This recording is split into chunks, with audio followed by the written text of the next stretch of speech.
Do you want to make Robux in Please Buy Me, but feel hopeless about making sales?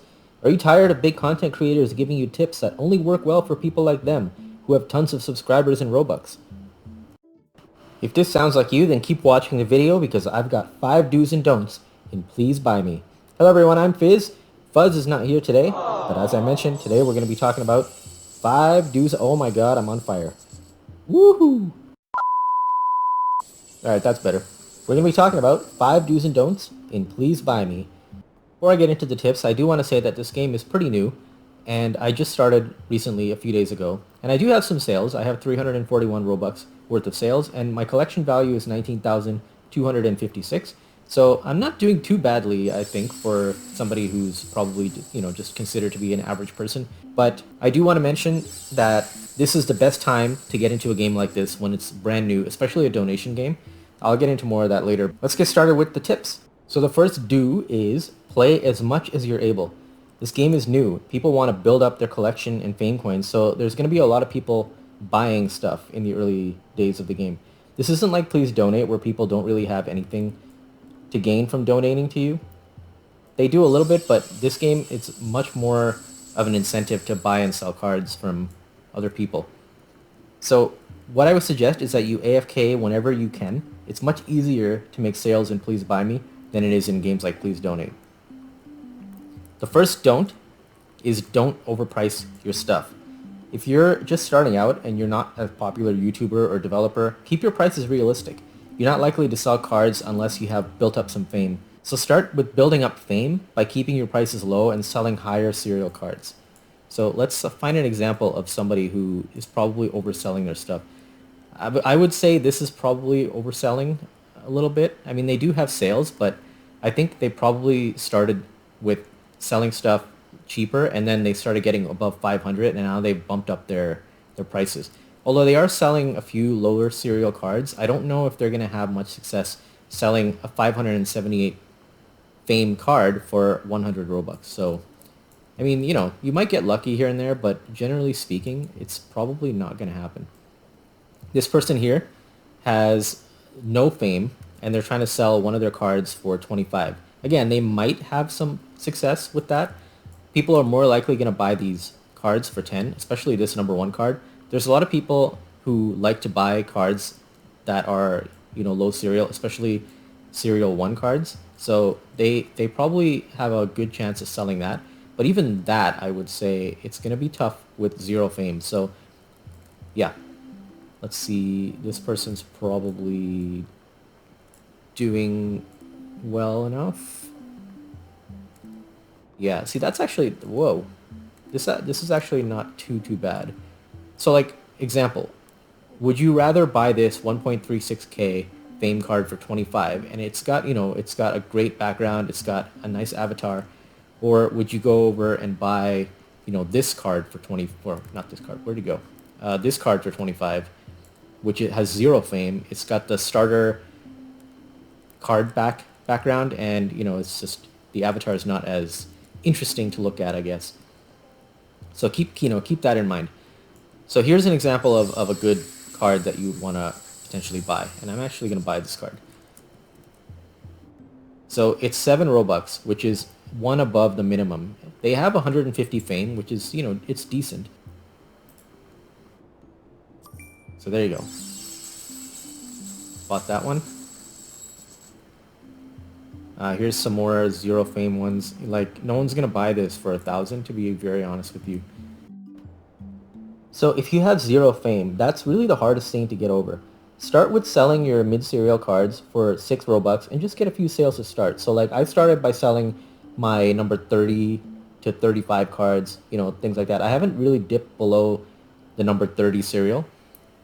So that's kind of how I'm starting to build up my fame, and I'm not selling my lower serials until my fame gets higher, so that I can actually sell them for a higher price.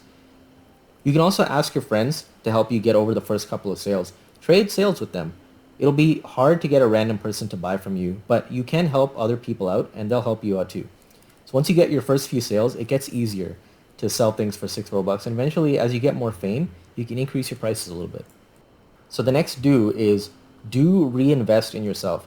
This game is a grind, just like any other donation game, but it's not as hard in Please Buy Me as other games if you're smart about how you play. So make sure that you use your spare Robux to buy cheap cards with higher fame and resell them for a slightly higher to make a profit. Remember that you get 60% from every sale. Not 70, not 100, you get 60%. Roblox takes 30% and the developers get 10%. So if you're buying a card for 6 Robux, for example, make sure that you resell it for at least 12. So you're essentially breaking even or making, a tiny bit of profit. Ideally, you want to sell it for a bit more so that it's worthwhile for you, but at the beginning, it's okay as long as you're not losing Robux. If you buy a card for 6, then make sure that it has at least some fame and it's a lower serial whenever possible, or that the avatar and the card skin is interesting to look at, which I showed you before. So I'll basically resell stuff like that for 15 to 25, oftentimes more, depending on, those two things. So you want to really build up your fame coins and Robux at the beginning, and buying and selling is a really good way of doing that. So the next don't is a pretty obvious one, but I feel like it still needs to be said. Don't beg and don't spam. Like, really, do not beg. Seriously, don't do it. And don't spam the chat either. People don't like it, and you're just hurting yourself by doing it in the long run. Just talk to people, check out their boots, look for those hidden gem cards, and just have fun doing it. Sales will come in time. Just engage with people and make friends, and it'll happen for you. I'm standing here with my good friend, Mr. Duck, or as he's also known, Secret Duck. Wow, there's a code. The next do, and that is hunt for good cards. Make sure that you're not just standing around your booth all the time. Go around and check out other people's booths because you might find a cheap card that has good fame that you can resell for more. And while you're doing that, make sure that your booth is interesting and has cards on display for yourself and other people so that you can make sales while you're hunting. Ooh, look at that. I finished an achievement. Yay. Ooh, and I got a sale. Nice. So see, somebody just bought that smart cookie card for me for 35 Robux. So that's kind of, how you do it. So, and also, be nice, say thank you in the chat. And, things will get there for you. You just really just have to put in the effort and be smart about how you're playing. And okay, so this person is now just buying all my stuff. What did they buy that time? They bought, wait, what? Oh yeah. The cat one. So I'm gonna say thank you again. There you go. So in the span of this video, which really was only like, I don't know, 10 minutes, I made a couple of sales, and now I'm gonna just pop in a couple of new cards in here. I'm not gonna put the number ones. I've been collecting number 1 cards, as you can see, but I'm not gonna put those up. But I'm gonna put this one. Let's do it for 25. And let's do... do I have this one up? Oh, I don't. This one is 1637. So that's pretty decent. So I'm actually gonna put that up for like 35. There you go. Actually, 1.63.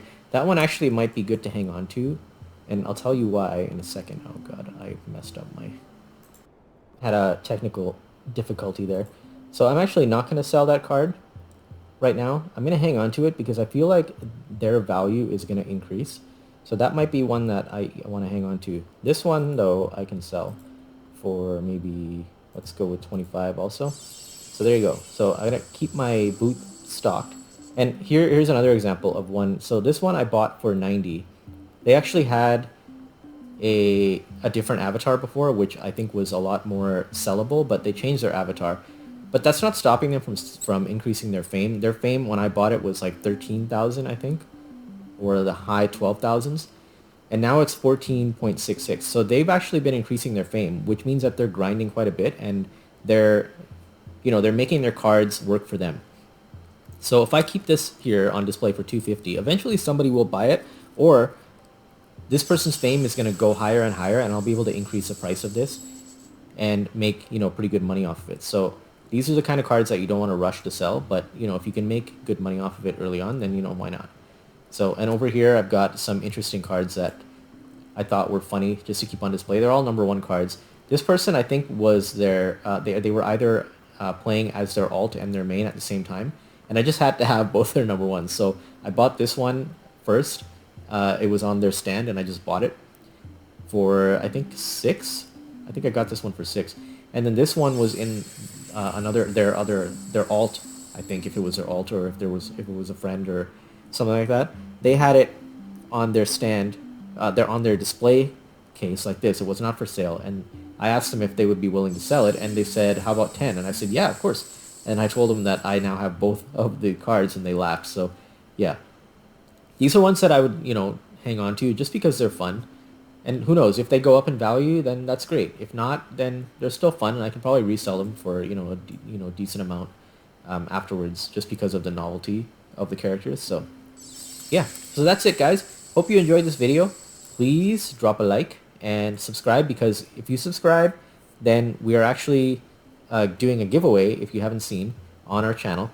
And we're giving away some Pet Simulator X stuff. We're giving away 3 huges. We're giving away 150 billion gems. So at 800 subscribers, we're going to be giving away 1 huge. At 900 subscribers, we're going to be giving away another huge. And at 1,000 subscribers, we're going to be giving away a 3rd huge. And we're also going to be giving away 100 billion gems to somebody and 50 billion gems to somebody. So drop a sub, check out the giveaway video or the giveaway short. Put your comment in either of those 2 videos and drop a like. And we will do the draws once we hit the sub targets. So thanks again for watching, and we'll see you in the next one. Goodbye.